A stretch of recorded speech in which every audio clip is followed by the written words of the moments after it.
Evening বন্ধুরা, ready হয়ে গেছি, এখন বেরোবো। আমি আজকে একটুখানি ঈশানীকে দেখতে যাব, কদিন ধরে ওকে দেখছি না। ও মাসির বাড়িতেই রয়েছে, তোমার দিদিভাই ওখানে আছে। একটু দেখতে যাব, গিয়ে দেখবো কি করছে, ওখানে গিয়ে কি কি করছে ঈশানী সব কিছু তোমাদেরকে শেয়ার করবো।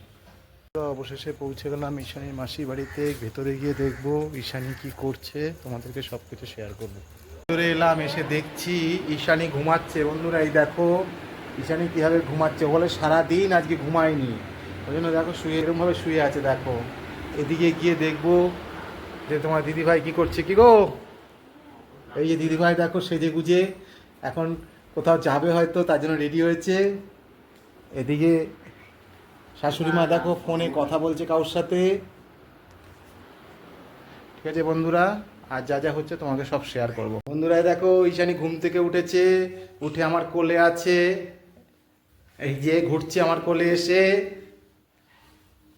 এই দেখো তোমাদের দিদি ভাই ফোন নিয়ে ব্যস্ত। এদিকে ঈশানীর দিদা দেখো কাপড় জামা ভাঁজ করছে। বারান্দা দিয়ে সামনে এগিয়ে গেলাম, দেখো ঠাকুর ঘরের দিকে যাচ্ছি।